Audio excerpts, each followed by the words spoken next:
Hi, I'm Gabby. Welcome to the Happier Life Project, brought to you by mental health and wellness app My Possible Self, in partnership with the Priory Healthcare.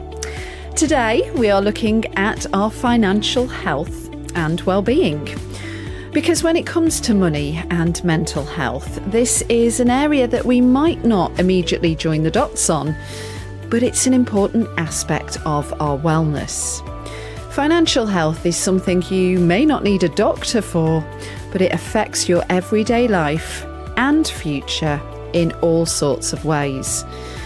So firstly, let's define the term financial health. According to the world's largest data analysis company, Experian, financial health is the current state of your monetary situation, such as your credit, debt, savings, investments, and income. And while this concept focuses on the state of your finances, its implications are all-encompassing, and the stress of poor financial health can wind up affecting your physical, emotional, and mental health. Today's guest, Laura Turner, helps people to feel financially confident, change their money mindset, and create new money habits. Laura is the founder of Thrifty Londoner, a personal finance website where she uses her extensive knowledge to provide ideas and techniques on how to manage your money. Laura is all about money positivity, very passionate about finance, and believes that anyone can get to a point of financial well-being. And what's great about Laura is she helps to simplify aspects of finance and the sometimes complicated jargon so that you can help to heal your relationship with money. So without further ado, let's meet her. Ready to find a healthier, happier you? Let's get started.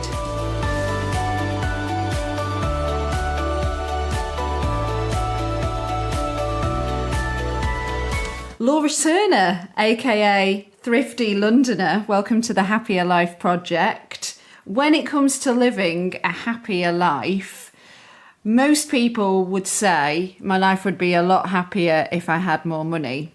Would you agree with them? I absolutely would. Yeah, I think money can buy you security, choices, freedom. I think, the phrase money can't buy you happiness is kind of often bandied about. And it's, I personally, I think it's more in relation to things like connections with other people, relationships, contentment, that kind of thing. Money can't buy you that, but it can buy you a whole lot of other really important stuff. Yeah, so it really sucks when we don't have enough of it. Exactly. Yeah. I think for most people, they would feel that they would be much happier with a bit of extra money, that's for sure. So this is kind of where you come in a little bit then, because Thrifty Londoner is a personal finance website for millennials and young people. You're also building up quite the social media presence as well. So this is people that are wanting to receive pointers on how to manage and maximise their money. So if you wouldn't mind explaining a bit more about what you do, that'd be awesome.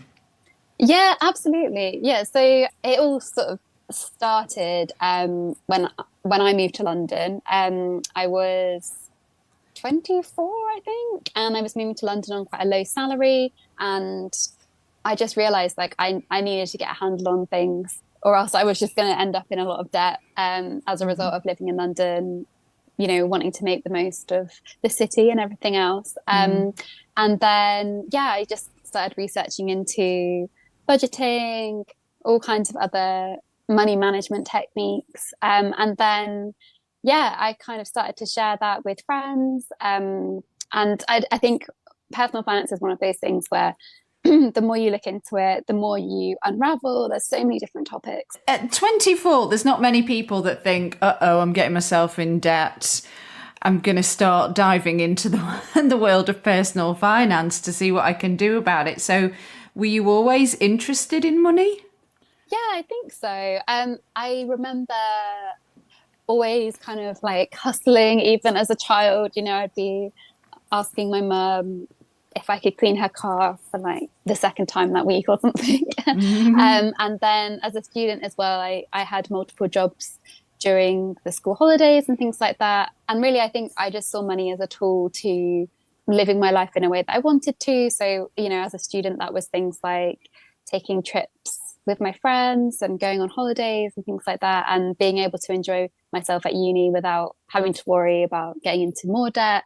So yeah, I think it's always been something that's been on my mind. I really found a gap for someone who was talking about money and big topics like pensions and investing and things like that in a way that I could relate to and a way that I actually understood. Because I think if you're like me and you don't have any family, friends, or anyone like that who works in finance, the jargon is just really overwhelming. And so yeah, that is my aim, is to kind of make money more understandable, and give people the tools that they need to manage their money most appropriately.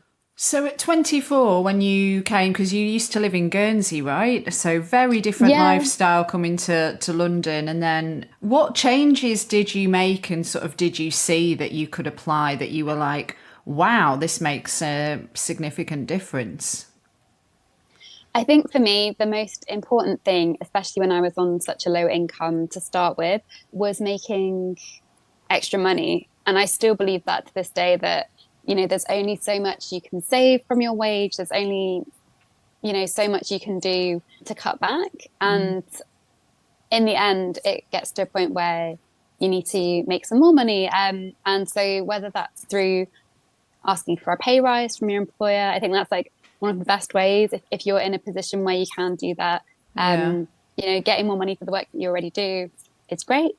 So I'm always a big advocate for that. That's scary to do for many, isn't it? To ask. Is. It is. And honestly, the fear beforehand, I've totally been there. You feel, for me especially, I was always kind of told, don't negotiate your pay, don't ask for more money. Like, they might rescind the job offer, or they might think you're ungrateful, or whatever else might have been told to you. And that's something that I've had to battle with as well, because there is still a sense of stigma around talking about money and, negotiating and things like that. But I have to say that in the experiences that I've had as an employee and both as a manager as well, that I think those conversations have always been welcomed and well received. And certainly when I've been on the other side as well, I think it's a strong thing to do, especially when it doesn't come naturally and feels uncomfortable. And at the end of the day, the worst they can say is no. And if they do say no, you can say, can we review in 6 months? There's always a way to kind of move the conversation forward without anyone getting offended or anything like that. Yeah, and I suppose you've planted that seed, so at least the employer's aware that you have requested more money, and therefore, if you're a good employee, then potentially your eyes might be looking around for something else that does pay more. Yeah. So maybe even if it's an initial no, it, like you said, in 6 months it might be a different, or before you might be pleasantly surprised, I guess. Yeah, absolutely. Yeah, I mean, again, going back to being at 24 before we kind of move on, and then able to get your finances more healthy, should we say, the side hustle. I mean, you've been called on, I've seen on other sites, the side hustle queen. So that's would you say that was the sort of biggest thing that you did during that time to improve your financial situation? Absolutely, yeah. So as well as kind of negotiating your salary, I do think side hustles are a brilliant way to increase your income. And of course, you can have smaller scale ones, things like maybe not even a side hustle, but things that anyone can do, which is selling unwanted possessions, for example. I'm doing that a lot at the moment just to declutter. And I found even a pair of glasses which had my old prescription in. You can sell those on eBay. Like, the opportunities are endless, really. And that can be a great starting point. And, you can build on those sorts of things and use your skills really to find a side hustle that might be complementary. So you can freelance so many different skills. So, we often hear about things like writing or editing, and those do require a certain skill set, but there's also things like data entry. So really anyone can get involved with that kind of thing. And there are websites like Fiverr and Upwork where you can create a profile and start marketing your skills. And that's something that you can do from the comfort of your own home, after work, before work. You can fit it around your job and your family as well. So yeah, I would definitely recommend checking those out. Yeah, I suppose that was one thing that came out of the pandemic that was on the positive, was that there was more opportunity to work from home, because people had to adapt. So financial difficulties, they're a huge cause of stress and anxiety. And as you know, the Happier Life Project is part of My Possible Self, which is a mental health and wellness app. With the cost of living going up and wages not reflecting this increase, a lot of people are struggling to keep their head above water. It's really, really difficult to go up against these giant companies because they are quite intimidating, aren't they? And I think they sometimes do this on purpose. My mother got really stressed out for being on hold for an hour and a half yesterday trying to sort out an incorrect gas bill. So you're kind of in that state of stress and anxiety. And then you, like I said, you're going up against these kind of big corporations trying to get through to somebody. Are there things that we can do to make this less intimidating? Yeah, I agree. It's very intimidating. It can be really frustrating as well when you can't get the results that you want. I've certainly had an experience before with an airline over the pandemic. And honestly, I still haven't been able to recoup that money. We have tried and tried, but haven't got anywhere. And sometimes, as dismal as it sounds, you might not get your money back, but there are things that we can do to kind of maximize your chances. And especially, like you're saying, aggressive letters and things like that. If you are late paying a bill, sometimes you get something through the post, big block red letters. Yeah. It almost feels like something out of, I don't know, like Harry Potter or something like that, because it's just so in your face, so jarring. Yeah, and threatening to come and take all your possessions. And it might generally be the fact that you are on a low income and you are doing your best. Exactly. And I do think that the best thing that you can do is to call these companies. I know that sometimes you can be on hold for a long time, but often it is a case of persevering and trying and hoping that next time you might speak to someone who is a bit more sensitive or a bit more understanding. It's a real slog. It really is. But I think it is important to push through. And there are other charities as well, like Citizens Advice. And I think that can be a really great resource, especially if you're at your wit's end and you want someone who is a bit more approachable to speak to. They might have some ideas about the specific situation that you find yourself in.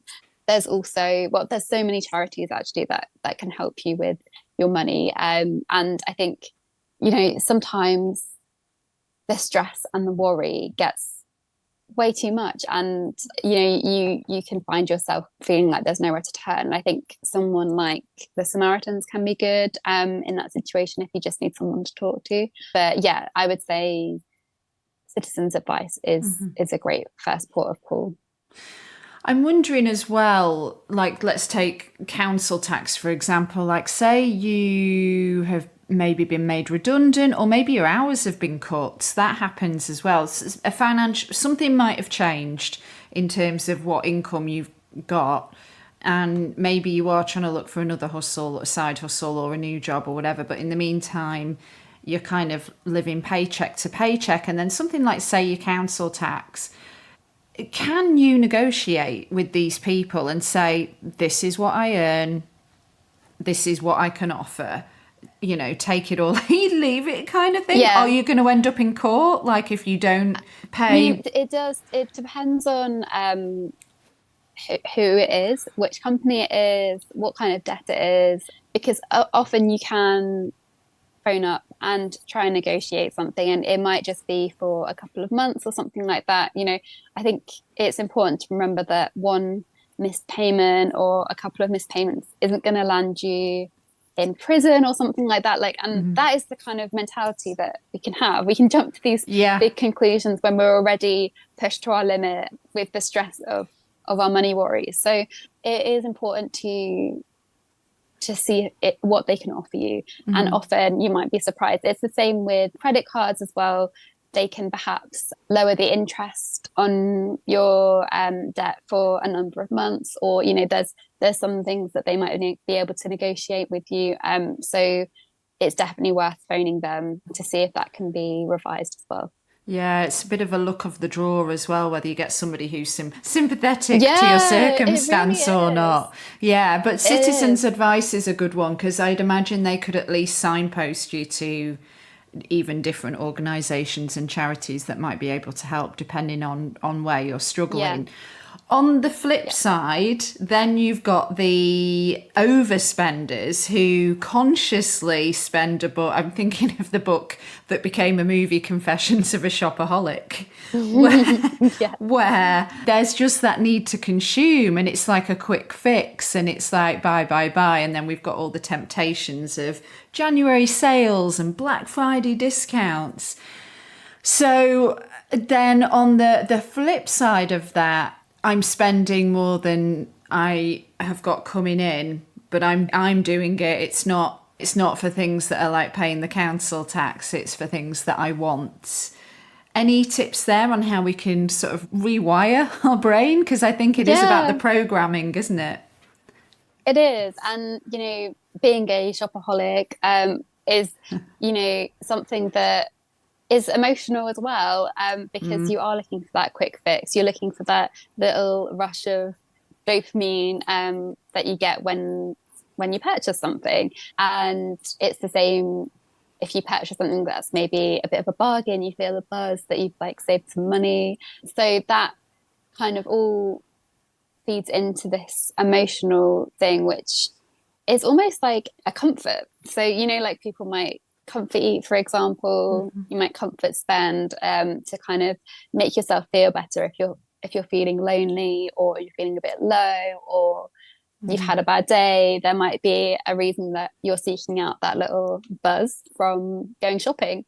And it is a cycle that's difficult to break, and it is something that has been trivialized as well, like you say about this film Confessions of a Shopaholic. You know, it's something that's, especially when the kind of women have been portrayed as shopaholics, it's seen as being frivolous and just a bit silly, when actually it's something more serious. Exactly. Yeah, I watched the film first, and then a relative gave me the book and said, "Oh, I really enjoyed it. Read it." And I actually just didn't enjoy reading it because I felt quite icky at the character. I was just like, because she was so frivolous, and I knew the intent was to make it humorous. So there was like, you know, one-liners after every purchase or whatever, but it did trivialize something, which is like, for a lot of people, it is, like you said, it's emotional, it's to feel better. And I'm guilty Amazon is the best thing and the worst thing, because if I have a thought about something I want, I can just look on Amazon and see if they've got it. And, you know, 99.9 times out of 10, they do. And one click and it's like click to buy, and it's sort of done. And then, before you know it, after the week has gone by, you're like, how many things are coming from Amazon this week? Yeah, I know. And it's the kind of almost instant gratification as well. You can have it sometimes the same day delivered to your door, next day, etc. And it all adds up. Yeah, it does. It does. And, you know, Amazon even tells you, you know, Prime has delivered this many parcels to you or whatever it is, and it can very quickly add up, for sure. I think especially, you know, the festive season, there is more temptation, if you like, than ever. Sales, promotions, etc. A buy now, pay later scheme, which is super dangerous messaging, if you ask me, because, you know, that's their line of advertising. That's like sneaky messaging. Yeah, because it's like, we'll help you out, but it's because we want your money, you know. Yeah. So it's hard to get over these emotional spending patterns. And one thing that I found really beneficial to me anyway, is to have kind of a little pot of money set aside, which I call kind of like adult pocket money, if you like. And so however much a month, you just have £50, £20, whatever the amount is. And that is your amount to be like, oh, I fancy this, or I fancy this, for these kind of impulse purchases, which are set to a certain amount each month. And, it brings you that little hit of joy, but you know that once that pot is gone, that's it for the month. So it's a kind of like a psychological trick to kind of help you, actually think about your purchases, even when they are these more frivolous ones. I'm reading a book at the moment called The Untethered Soul, and it's about distancing yourself from the thoughts in your mind as well. In fact, in one chapter they say that like the voice is like your roommate that never stops talking. So what they're trying to do is like, I'm bringing this to spending and those urges of like, well, if you buy that cream, you're going to look like Blake Lively or whoever your hero is, like maybe it's taking a step back and being like, right, okay, am I really going to look like her? Do I really need this? Have I still got cream left? But it's really, really hard to do when they're like, buy now and you get 40% off. It is really hard. And we all have to remember that marketing and advertising is created in such a way that there's hours and hours and hours, hundreds of hours, thousands of hours of research behind it into what makes us buy something. And it's geared to make us buy it. So it's appealing to our insecurities. It's using techniques to make us think that something's a limited time offer only. And like you're saying about the distancing from your thoughts, I think often we have to think, why do I want to spend money? And if it's something like, you're going home on a Friday night, you've opened Instagram, loads of people are having fun, and you're off home alone, you might be like, oh. And what's making you want that hit is because you're feeling lonely. And so a better option might be to phone one of your friends or phone a family member or something like that, or do something that kind of actually addresses that, rather than just seeking that comfort from something else. So maybe go do a workout class rather than phone for a Uber Eats or whichever, exactly. Like anything that kind of fulfills the emotion that is making you feel not so great, really. So maybe seeking connection with others. While we're on the sort of thread of emotional health, if you will, I'd been on Martin Lewis's, it's not his website, but he's sort of founded the Money and Mental Health Policy Institute, and they'd done some research which it was quite harrowing to read. Over 1.5 million adults in England have both financial difficulties and mental health problems. Nearly half, 46% of people in problem debt also have a mental health problem. 86% of respondents to Money and Mental Health survey of nearly 5,500 people with experience of mental health problems said that their financial situation had made their mental health problems worse. It's not really surprising, unfortunately, because we all know it's such a big stressor. I'm curious to know if you've got anything to add there. Yeah, absolutely. I think, like you say, it's absolutely no surprise, because I think historically money and debt has been associated with shame. It's kind of, there's a stigma attached to it, and there's also a stigma attached to talking about money as well. So not only might you be feeling ashamed about your situation, but you might not feel able to reach out to people and actually talk about your situation as well. There's so many factors that go into it, and so I do find that not surprising at all, especially when you're confronted, like we said earlier, with different letters from whoever, your electricity company, council tax, your credit card, your bank, which all kind of is very confronting and can lead to a lot of anxiety and sleepless nights. And I just think all of that balled up into one melting pot, it's no surprise to me. Yeah. Do you think as well that we need to be more content with what we do have, because I think there's, and especially because you are working with like Gen Zs and young people, like back in the old days, people wanted to be a policeman or a teacher, and they are still very or nurse, very noble professions.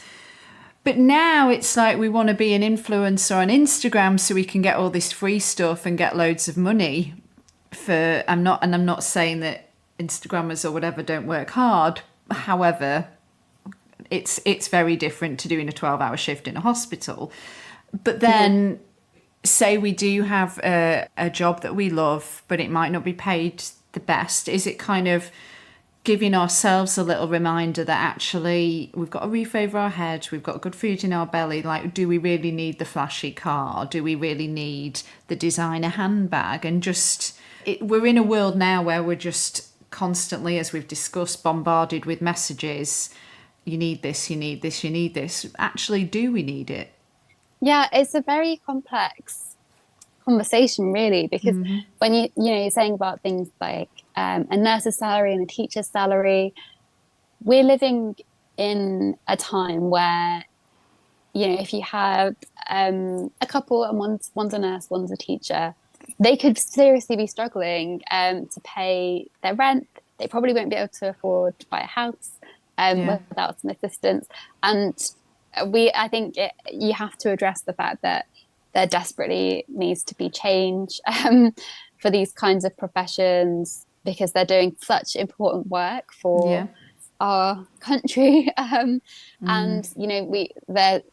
they're no doubt struggling to get by without, any assistance from family members, etc. Like it's crazy, really, when you think about it. There's that on one side of things. But I think, yes, for people who are perhaps earning a higher salary and still can't get to those goals that they want to achieve, then they might need to look at cutting back, on their expenditure, and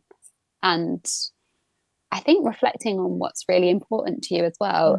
Because, we could say a nice car, one holiday a year, a big house, and a nice wardrobe are like top priorities. But, there's always things which are your real number one priorities. And so I think it's important to focus on those and perhaps let other things slide a little bit more. Because, I think as well, going back to the influencer conversation, influencers can make you feel like you need to have it all. And it's almost keeping up with the Joneses, but like times 100. And so, I think in that case, and as well, I find myself getting into the trap of seeing people with their perfect homes and, doing like a huge renovation, having like every room must be immaculate and, beautiful furniture and all this kind of thing. And you get trapped into thinking, oh, like my house doesn't look like that. You kind of start pining after that kind of living situation, but we don't all need that. And so I think it's important that if you do find yourself falling into these kinds of comparison traps, to maybe mute or unfollow people who make you feel less than, or make you start comparing your own life to someone else's. We've got to always remember it's highlights as well. People aren't showing you like the downsides either. So I do think it's important to distance yourself from that kind of content, and to really think about what you want. Like it's so easy to get pulled in by other ideas or what other people are doing, but I think if you can take a step back and think about what you really want from your life, that can be a really important place to start, and helps you set some goals and gives you a purpose to why you might be side hustling or trying to earn extra money or budgeting, etc. They say comparison is the thief of joy. Exactly. And it couldn't be more true. And from like influencers to influencing, Do you think that as kids, our sort of caretakers are a little bit responsible for our attitude towards our finances as well? Like, I think about how I was raised, then there was certain members of the family which overspent, let's say, and ignored bills. And I wonder if I've picked up some kind of bad habits along the way, even in terms of like how I see my financial circumstances, like burying my head in the sand. Honestly, it's like I'd rather not deal. What do you Yeah, think? absolutely. So there's some research to suggest that our financial outlook, if you like, some financial habits are developed by the time we're 7 years old, Oh, which wow. is crazy. And so there's no doubt that that all comes from what we observe our caregivers doing day to day. You know, at 7, we don't really have, well, we don't have an income of our own. We might get a bit of pocket money here and there. Yeah. So it's all developed from what we've observed. And so that can be really fascinating. And it's very easy to just not question that, especially if you're not speaking to maybe your friends about how they're managing money. We don't always get a huge insight into other people's wallets, if you like, and their spending habits. And so our parents or our caregivers are the people that we gain the most insight on, really, Yeah. in terms of how to spend and manage your money. And so it's hard to also break out of them as well. And so I think it's important to really think about the beliefs that you hold about money and see whether that Is your own. Yeah. yeah, is that what you actually think, or is it just something that you've learned over time? And that can be really hard to actually extrapolate from one another because they're so intertwined. It's really interesting. Financial health and well-being. I'd not looked at it this way before, but I'd love you to again elaborate on what that means exactly. Yeah, so I think it's a relatively new concept to be financially healthy or to be financially well. Does that mean And rich? I personally, I don't think so. I think working on your financial well-being is a never-ending journey. You don't suddenly reach a point where you're like, oh, that's it. I'm financially well. It's human nature. There's always something we might want to change. You know, we might be getting back to the example of a new house, new car, holiday. There's all these things, but there's also things like retirement and wanting to give things to your children and your grandchildren and building some sort of legacy. So there's always things. There's always going to be things in your head that you're working towards. It's more about our attitude then. So it's like you said, it's the Yes. future, it's building that nest egg, but then also maybe not depriving ourselves too much as well, not being so frightened to phone these big bill companies. Yeah, and it's I think it's like treating your finances as you would exercise, for example. So it's things like really checking in with yourself regularly and kind of getting your own visibility of your situation. So, you know, going through, I've been so guilty of this, of thinking, oh, I spend, let's say, about £60 a month on takeaways, for example. And actually, the figure can be so different to what we think it is, whether it's more, whether it's less. And so it's really important to actually know the numbers, know exactly what your income is, exactly what your bills are, and exactly what you're spending month to month, because otherwise we can wildly underestimate or overestimate this. Yeah, those sneaky subscriptions. Like even today, I was like £8.99 from Audible, and I was like, I've done it again. Why do I keep forgetting to You know, I don't use it enough. But then you look, and I'm like, well, I've got all these credits now, so I've paused it. But I'm sure in 90 Yeah, days it'll start to take money off me again. But you have to be it's careful so with those easily things. done. Yeah. Yeah, it's so easily done. And so I think, yeah, checking in with that, it gives you a great starting point. And then financial well-being, I kind of think of it as a source of feeling better about your money, feeling good about your situation, because there's many people who just feel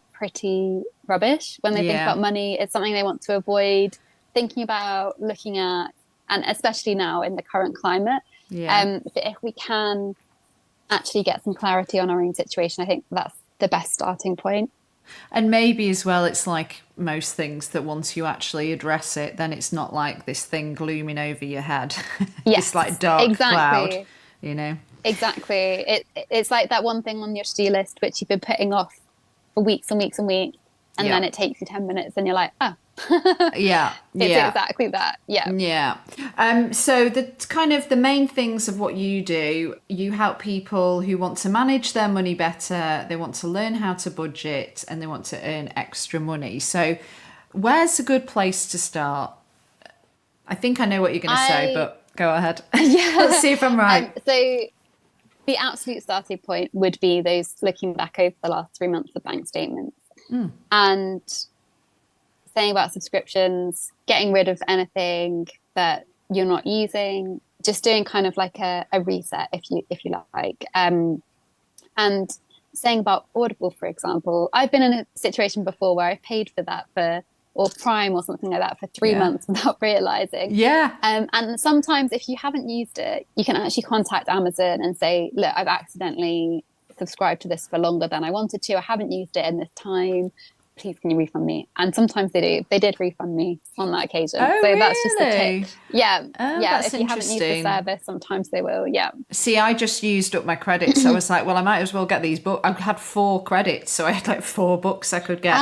But I did see that even when you cancel, the books are yours. So even if you stop paying, you can enjoy them. But I didn't know. See, that's a good tip there. Amazon are quite reasonable. I have to like give them credit. You know, like if something doesn't arrive or it's damaged or whatever, they are quick to refund you. In my experience, anyway. So yeah, I agree. And I think once you've done that reset of your incomings and outgoings, you can kind of build little habits into your routine. So perhaps once a week or once a month, you might just set a reminder in your calendar to, either review the previous month, review the previous week, and just kind of make a habit of checking in with yourself. Even it can literally be for a couple of minutes, and just see where you're at and see how you're feeling about your money, because we can so easily just go for months without really looking at things, especially if you've got paperless bank statements. It just is in an app, you don't look at it and the months roll by. And so I think having that dedicated check-in diarized in your calendar is a great thing to do to kind of improve the way that you might be managing your money. And then to talk about budgeting, you can use budgeting apps which make things super easy, and sometimes banks even have them integrated into the banking app. And with those, you can set a budget, you can get it to automatically categorize what you're spending on, and so that can give you a really good picture as well, and it can help you stay on track with savings and things like that. So I do think those tools are really useful. I personally think it's easier to stick at a budget when it's in an app rather than writing it on paper, or an Excel spreadsheet can be really good, but if you're just getting started, sometimes that kind of just introduces some sort of more stress, categorization. See, I thought you were going to say get a side hustle. No, side hustles are great, but I think you need to know where you're at honestly first. Getting that clarity is that is number one priority for me, and that is usually what I recommend. And I would say even before you start a side hustle, it's really important to know what your goals are. So if you're paying off debt, how much debt do you have to pay off? What's like the total debt, and what's your plan for paying all of those off? Sometimes we have higher interest rates on one kind of debt than another, and so it's making a plan for that. And then in terms of savings goals, you might be saving for your first home, a child, maternity leave, like there's so many different things you might be saving for, but there also might be the smaller kind of costs like Christmas. And so it's important to really know exactly, you know, what is driving your decisions. What's the reason why you're doing all of this? Because that makes it much easier to stay on track as well if you can see an end point. And I think with debt especially, like if you can say, okay, if I pay this much off each month, or if I make this much extra a month from a side hustle, I can get out of debt by this date. And if I make more money, I can get out of debt by this date, you know, and kind of giving yourself those incentives can be really helpful. And I really appreciated you said as well about giving yourself a break, healing your relationship with money. I just thought, yeah, I wouldn't have even thought about that. But I think if you are putting those steps in place, which you've just advised, that also maybe it's not beating yourself up. And like also, you know, don't work yourself around the clock. If you want an extra couple of £100 a month, who doesn't, right? Then find your ways, yeah. But you've got to have the work-life balance as well. Maybe it's about enjoying things that don't cost an arm and a leg to do, which again, there's ideas on your website, especially London is kind of the sort of focus, isn't it? Yeah, absolutely. And, you know, especially if you have a family, there's so much expense, but there's also lots of free things to do as well. Your local library is a good place to start. They often have notice boards with free events or low cost events of things to do, both for individuals and for families as well with kids. So yeah, I would say that is a good place to find out about things in your local community, especially. As we're starting to like wrap up the conversation, I've got to ask this. You recently got married, so did you do it thriftily? I have to say, we actually didn't. Yeah, no, we didn't. And I know that may come as a surprise. There were certain elements of it. So my wedding dress was secondhand. I got that from eBay. I think knew it was like over £2,000, and I got it for £250, and then had to pay for alterations on top. But that was a really great money saver. But I think for my husband and I, we got engaged during the pandemic, and like we said, I'm from Guernsey, he's from Liverpool, and so no matter what, our families were going to have to travel either to the UK or to Guernsey, and we both have huge families as well. So we kind of thought, yeah, we kind of want to go not all out, but you know, we do want to save up and have kind of quite a big wedding, really. Yeah, so that is what we did. Oh, awesome. Yeah, and I think it is important to say, like, when something is important to you, like, don't shy away from spending that money if you want to, because that, you know, money is there to be spent as well. Because I think often we can get, you know, into this frugality mindset of we must save money on everything, but there are things where if it's something that you really value, it's fine to spend that money. And yeah, that's what I did. Yeah. Did you feel the pinch, like saving up for the big day, or was it easy to you because it's kind of what you do, right? Yeah, we certainly had the specific venue in our head for a long time, so we knew what that cost even before we got engaged. And because it was soon after the pandemic, you know, we were in the fortunate position that neither of us lost our jobs, and we were going out a lot less. We weren't going on holidays. I don't think we went on holidays for about 3 years, so it kind of was easier to save. And typically holidays was our big thing, like, you know, and travel was hugely important to us and something that we would spend quite a bit of money on. And so we didn't have that for those 2.5 or 3 years, when we ordinarily would have been traveling quite a bit. Yeah. Oh, well, I'm glad you had the day that you wanted. I mean, that's really cool. Yeah. You only do it once, right? Exactly. Yeah. And we certainly made savings in certain areas, but there was things like the venue, like I said, and a photographer, and those were the things that we were really set on and cost the most money. But everything else we could kind of work out a little bit more. Yeah, good for you. I mean, it all goes back to that sort of financial wellness and being healthy with your money as well, right? Not being too much of a Scrooge.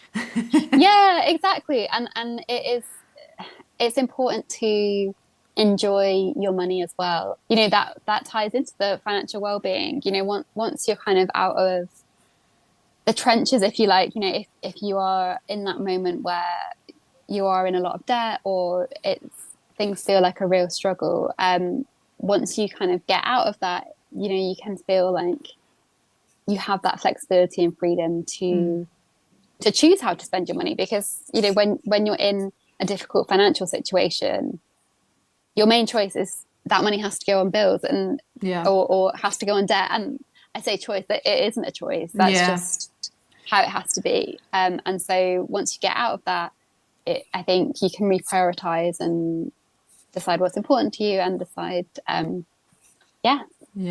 what you want to have fun with. Yeah, sounds good to me. Final question. I ask every guest to set us some homework based on the theme of the episode.